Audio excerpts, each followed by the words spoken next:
కలియుగం ముదిరిపోయే కొద్దీ కొంతకాలానికి బింబగతమైన సాన్నిధ్యం దేవతల యందు పోతుంది అంటారు. అంటే బింబముల యందు దేవతలు ఉండరు అంటారు.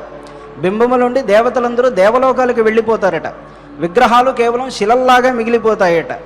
దానికి కారణం ఏమిటి అంటే ఆచారం పాటించకపోవడమే అన్నారు. కనుక కాసింత సదాచారాన్ని మనం మన జీవితంలో పాటిస్తూ చెప్పినటువంటి పూజాదుల్ని చక్కగా చేసుకుంటే దీనివల్ల అనేకమైనటువంటి శుభ ఫలితములు కలుగుతాయని చెప్పారు. ఏ పూజాధికాలు చేయాలన్నా కూడా ముందుగా కావలసినటువంటిది ఏమిటి? స్నానము. అహన్యహని యఃకుర్యాత్ క్రియాంస జ్ఞానమాప్నుయాత్ బ్రాహ్మే ముహూర్తే చోత్థాజ ధర్మం అర్థంచ చింతయేత్ అన్నారు. అహన్యహని యఃకుర్యాత్ క్రియాంస జ్ఞానమాప్నుయాత్. ఎవడు అహన్యహని ప్రతిరోజు సత్కర్మాచరణం చేస్తూ ఉంటాడో వాడు ఖచ్చితముగా జ్ఞానమును పొందుతాడయ్యా. అంటే ఈ కర్మ చిత్తశుద్ధికి సహాయం చేస్తుంది. బ్రాహ్మీ ముహూర్తే చోత్థాజ, సూర్యోదయాత్ పూర్వమే నిద్రలేవడం ఆచారమున మొదటి విషయము అన్నారు.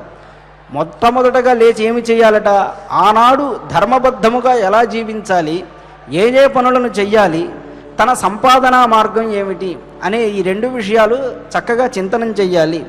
ఆ తర్వాత ఉషఃకాలేతు సంప్రాప్తే కృత్వా చావశ్యకం శుచి, సూర్యోదయాత్ పూర్వమే శుచిమంతుడవ్వాలి, స్నానాదులు చెయ్యాలి అన్నారు.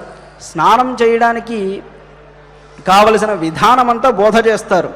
ప్రాతస్నానేన పూజంతే ఏపి పాపకృతో జనాః తస్మాత్ సర్వప్రయత్నేన ప్రాతస్నానం సమాచరేత్ అన్నాడు.